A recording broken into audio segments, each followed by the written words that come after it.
Hey guys, the MMO Specialist here doing another exclusive review for MMOattack.com. Be sure to head over to their website for news, reviews, giveaways, and a lot more. Today we're going to take a look at Everlight, not to be confused with EverQuest. It's an in-browser MMORPG by Corm Games. It's a 2.5D browser-based game, so you don't have to download anything. The game went into closed beta test recently on March 1st. So the game is loosely based on some Mayan lore concerning the city of Atlantis, where the Everlight is a demigod, the son of a titan and a human, and he is quote-unquote the herald of Atlantis' salvation. So first we'll take a look at some character creation and customization, and then we'll check out some gameplay. For class choices, the first is a warrior.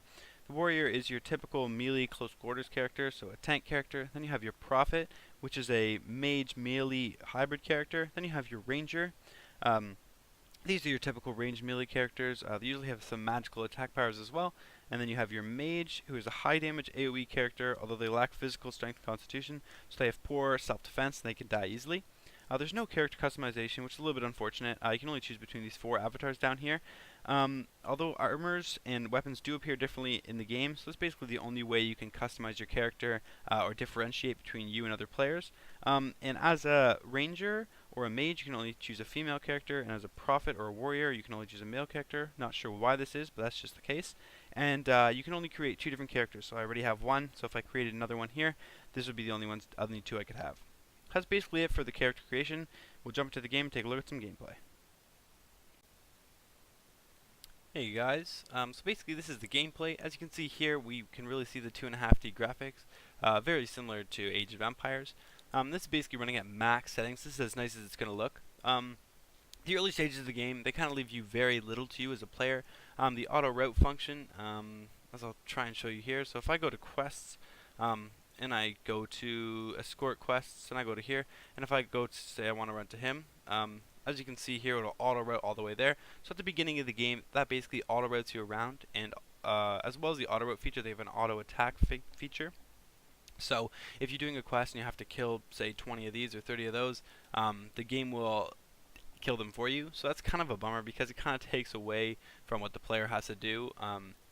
Although some people might like that because they can go AFK or multitask. I kind of prefer to actually be playing and attacking myself. That's just up to me. Sorry, I had a dry throat. Anyways, so that's basically the auto route. The skills in the game are separated into three types. So you have class skills, legion skills, and addition skills. So the class skills are learned by receiving and using class skill books. You can only learn the skills from the skill books for your class, obviously, but you can just sell the skill books you get from other classes. As you can see here, I do have a skill book from the Ranger class for Walking Wind, so if I want to sell that, I can just use this little sell feature here, and I click that, and if I select yes and sell, it'll basically drop it into the box in the bottom left there. It'll show the world chat that I'm selling it, and then if somebody buys it, I'll just receive that money, and that's basically how their auction works. But I won't be able to touch that item until I sell or until I cancel that sale. So that's kind of takes up space in your inventory, although you do have quite a bit of inventory, and you can get inventory unlock slots and everything. You can earn them in game. So if we look at the Legion skills, these are basically learned after level 30 when you join a Legion. So when you reach level 30, you have to request to join a Legion, or you can create your own. As you can see, I'm in Demigods. These are basically just basically like a faction. So you can earn Legion skills by buying them with Legion contribution or personal contribution. So you get those from doing the Legion activities. So if I did this Dragon Volcano instance, I would earn some contribution, and I could use it to buy Legion skills or in the Legion shop. So that's basically how the Legions work. Back to the skills, you also have the additional skills. These are learned just at levels, so level 5, level 40, and level 60.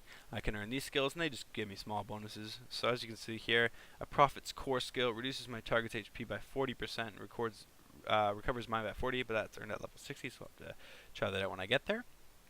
So quests are a pretty large part of the game, especially early on. They really level you up quite quickly. And they're basically, it also shows your acquired skills, so the quests I have, your available ones, so if I wanted to run different ones, and also bounty skills. These are basically just like personal, kill 30 of these, kill 20 of those kind of quests that you would expect from basically any MMO.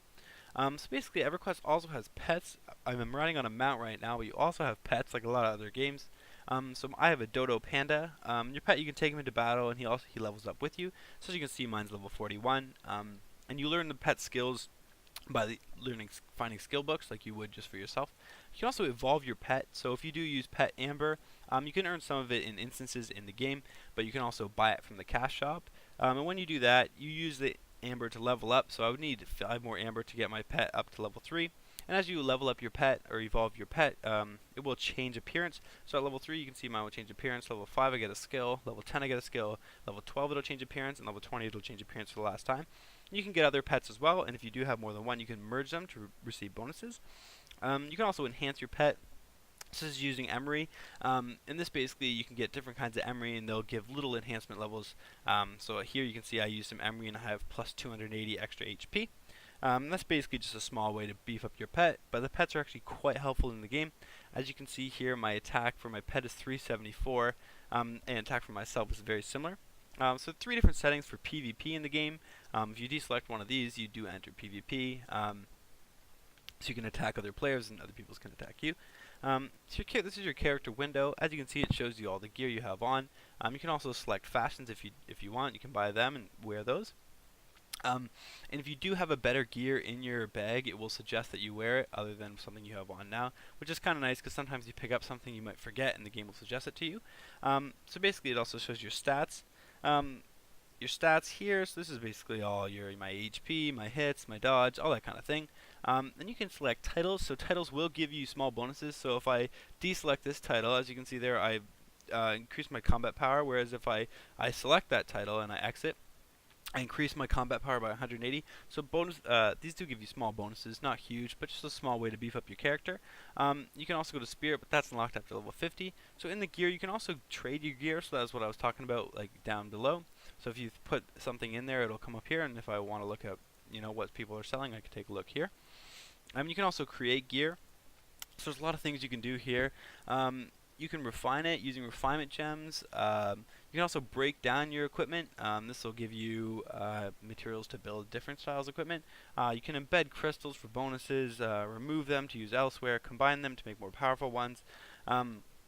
It's just there's a lot you can do here to make your character a lot stronger. So another thing you can do is mounts. As you can see here, I was riding on my mount. But your mounts you use with O, and they're very similar to pets. So you can evolve your pet, enhance your pet, teach your pet skills, and you can also merge them. And they basically will auto pop up if you have to go for a long run, or you can just call them at any time. Another feature of Everlight is the constellations. So if you enhance any constellation, it'll give you small bonuses as you light up more stars in that constellation.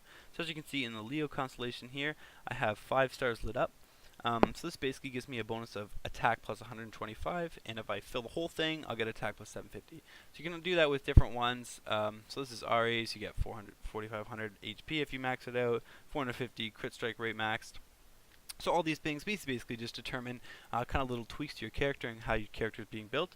So similar to Quorum Game, they also have a spirit form. So once I reach 150 mobs killed, I can enter my spirit form. And this basically just gives me a small attack power bonus of 20% and an evasion bonus of 28 for 40 seconds. So it's not huge. There are a lot of daily features. For example, the lottery here, I can do it another hour and 40 minutes. You can basically just spin that for other things. And if you click the daily feature, you can have daily quests, and this will pop up daily quests, activities, instances. So this pops up a whole bunch of instances you can jump into. It shows you the loot there on the right. As you can see here, so I can earn different things, so you know kind of what you're getting into. Then you also have your dailies, your bosses, secret bosses, and you also have vitality, and this basically just like kind of random quests. So if I kill one gold monster, or if I finish Crow's Feet 1 times, I get different prizes here. And then there's also the gift bag, so I can receive a beginner card if I want. So if I go to a different site, I can receive a bonus card, which I really don't want to. So we'll just go back. Okay, so we're back. Sorry about that. There's also your friend list, as you would expect from any MMO. You know, your friends, your temporary friends, apparently. Your foes and your block list. Then you also have squads or party info. So you can invite people to go to instances with. You can also do teams over different servers and players over different servers. And basically, you can just pick the way you distribute your items from a loot. So from an instance, so random distribution or auto loot, you can invite people, you can quit the team, you can recruit and team up. So basically the map loads in different pieces. I'm going to just ride my mount and kind of run to a quest so I can show you. These basically are basically the map loads in, actually let's go to those guys. So the map loads, as you can see, like this, and there's different sections, and inside each of these sections is a different section. And it's okay. It kind of basically saves on loading time. So as you can see here, I run to this area and it loads up quite quickly. The movement isn't that fluid, but that's what you'd expect from a 2.5D MMO. And it doesn't really have a free range type feel. Like basically everywhere you can go outside of a city has monsters. It's basically only for killing monsters.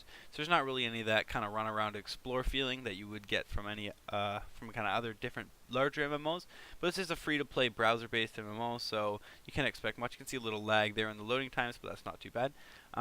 So that's basically all there is to talk about. Let's just demonstrate some combat here. So you can attack on your mount, but you can also hide your mount if you want.